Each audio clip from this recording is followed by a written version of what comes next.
My name's Ed Piscor. I'm Jim Rugg. And Jim, we're going to be taking a look at some Frank Frazetta pen and ink work. This is a treat. From his book called The Living Legend. But first, what do you have? I have patreon.com/Jim Rugg, where I post lots of comics making, essentially. And I've started a series where I compare and contrast Street Angel's Dog and Street Angel Lost Dog. It's the same story, but I created these two comics about 3 years apart. The first Image comic I did, and the last Image comic I did for Street Angel.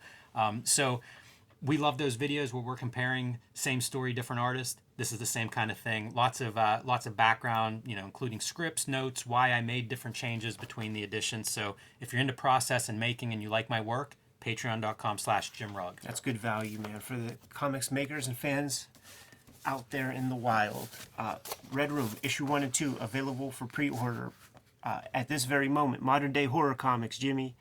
Thousands of people have put in their reservations through the Fantagraphics website to get hold of their copies of Red Room issue 1 and 2. But guess what? Stores are able to order issue 1 now. So if you support a cool store, or if you're across the pond and you don't want to pay the Fantagraphics shipping fee, whatever the case, you can bug your store to reserve these copies. And stores out there, these are the comics that you put into the hands of the guy who's coming in, week out, every Wednesday, wearing a Pinhead t-shirt. That guy's not going to be disappointed. Patreon.com/Ed Piscor is where you can read these strips ahead of time. Put them up there for the early adopter. $3 get you the archive. The first 2 issues are live there at this very moment, and new strips go live every Tuesday. Man, I'm excited to dig into this, Ed. I have not seen this book before. So, we were talking off camera and did a quick flip through. I feel like I'm the viewer at home enjoying this, and it looks amazing. This is awesome, man. I picked this up at the Frazetta Museum. We went there on a Kubert School field trip, and they had very good security mechanisms in place when you go view the paintings. And I kept tripping off the security like every 5 minutes by accident, getting too close. My vision is kind of bad, and I put my face close to these things, set off the security a whole bunch, and eventually Ellie, Frank's wife, pulled me to the side, and she's like, "Oh, you really love this stuff. I see you're looking even at the brushstrokes, blah, blah, blah." I feel like she was being nice and saying, like, "Can you stop doing that?" But she gave me this and, like, 2 other books, man. Just like, I could tell that you're a big fan, blah, blah, blah. I can't believe how beautiful those strips are. From early on, man. Listen, we think about Frank Frazetta, one of the great painters in kind of this kind of fantasy pop culture stuff. But we're going to look at a lot of pen and ink work, man. Like the other 2 books she gave me were monographs of the paintings. So this is the one that's collecting a lot of pen and ink stuff. It's so great to get a book like this at a young age. Yes. Whenever you're really soaking this stuff up and really trying to apply it and learn it and deconstruct it, getting hold of a book like this, it's invaluable. He talks about the process of pen and ink. Here goes some look like reference shots. I was going to say, his photographs look like Frazetta paintings. They do. He's on the record as talking about how he wasn't feeling pen and ink because happy accidents happen much more when you're pushing pigment on a piece of masonite, in his case, and cool things happen. I hate to triple plug my Patreon, but literally that's the note I just wrote, because one of them is drawn on an iPad and it's color, so you're adding and subtracting, and the other one is ink, and ink is a much more deliberate. You want to keep that surface pristine, so even with some spontaneity, as you see, like some of those brush strokes are very lively, it's still like you get one shot at it. Right. You can't, you can take a little away with the white, but you need to keep that surface intact for the ink. So it's a very different thought process. One of the things I think about when Frazetta comes to mind is just like master of composition, and he sort of has a lot of that from very early on. You could tell that this is very early Frazetta here. Great reproductions of this. I think Fanta may have done like a comic reproduction of this that I have, and that you can find, in a decent 50-cent dollar bin. These are so crisp, though. I've never seen it reproduced at this level. Yeah, it looks like they were beautiful. They were photostats in grayscale, like directly from the ink. So you see the brush lines, and you see a lot of like wash within the lines. I'm pretty sure crisp. I'm pretty sure this is like a vanity press thing. Like a self-published book that they would just sell. Exit through the gift shop. look at the fine lines that are still fine, being reproduced in that fine version. And I wonder, like, from that Vanity Press part, he's doing lithographs and prints and all this stuff, and maybe just figured out, how to print this stuff well. And it's like, well, I have these comics. Let's do this. That's a phenomenal reproduction. There's some good textual stuff in here as well that just talks about his trajectory as a kind of commercial artist.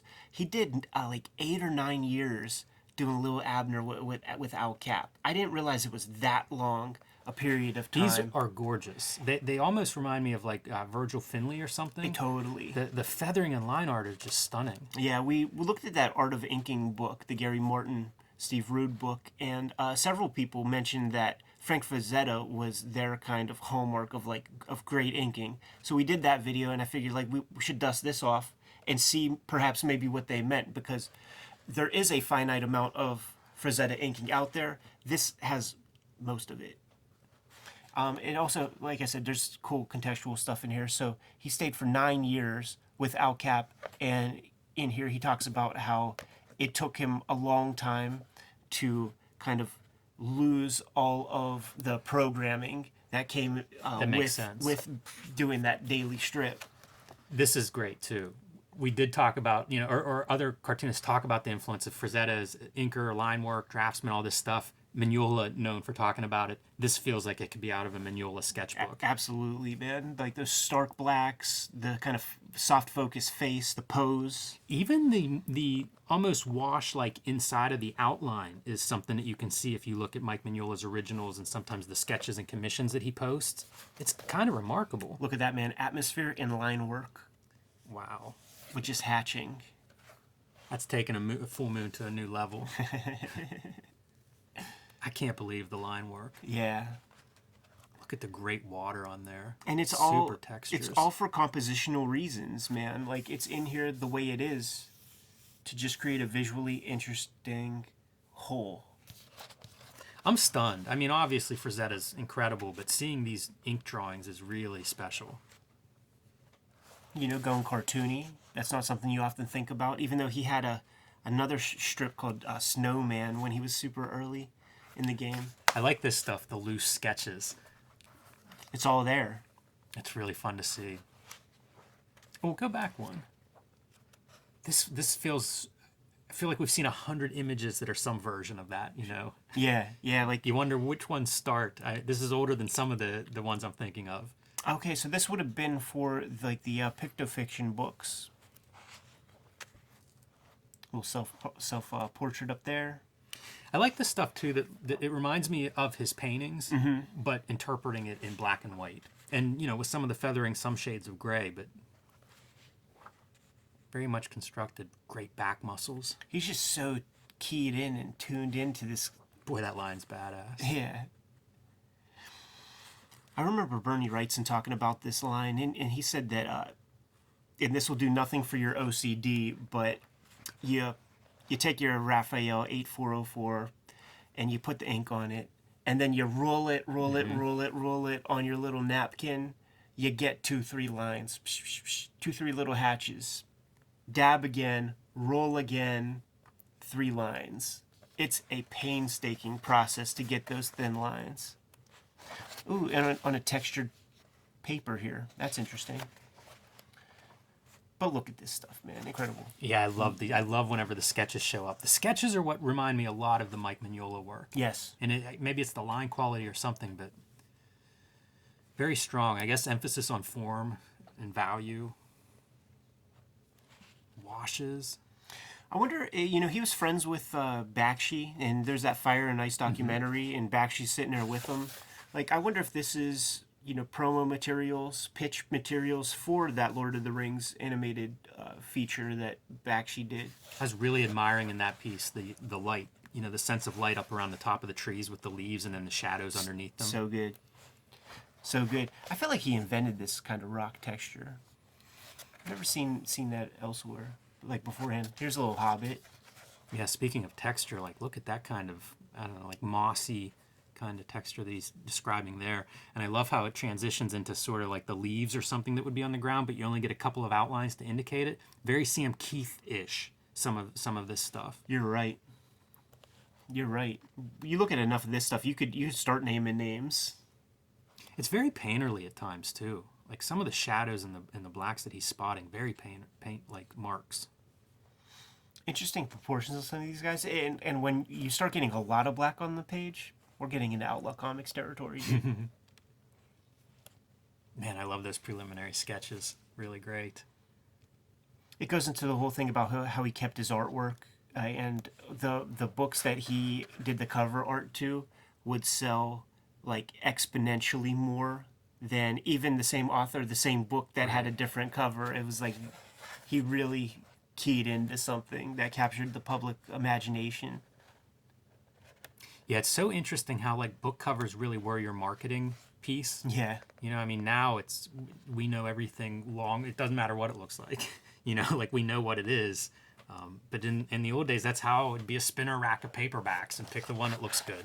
I always felt like this wasn't necessarily like nobody's infallible because you have amputee Vampirella right there. Amputee love readers, though. That's their favorite Frazetta. That's the truth, man. Or maybe even Dave Cronenberg, the movie Crash. You know what I'm talking about? Yes. Little body horror gimmicks. And now here's Frank Stunton, man, kicking it with Clint Eastwood because he did the poster for Gauntlet. Some photo reference. Stallone hanging out in his rec room. Yeah, look at that piece. Making sure to capture a photo of the Conan book cover behind Stallone. And look at like what Probably an influence on Sly's painting. yeah. And look at this. Look at the tchotchkes that Frank has, man. He ain't playing. He's into that shit. Oh, that's so cool, man. George Lucas coming to visit. I say it's so cool because like this is where the museum is. Like we were there. It's in the Poconos, East Stroudsburg, PA, or at least it was. And then doing stationery for Bo Derek's husband's production company. Jeez. What a terrific book. Yeah, it's really cool. You must be able to find it out there somehow. I was looking through the bookshelves after our inking conversation. Had to pull this one off to see what some of those guys meant about Frazetta being their crown jewel of comic book inking. It's a terrific reference for ink. Totally. Anyhow, Kayfabers, like, follow, subscribe to the YouTube channel. Hit the bell. We'll notify you when new vids are available. Jimmy, what do you have?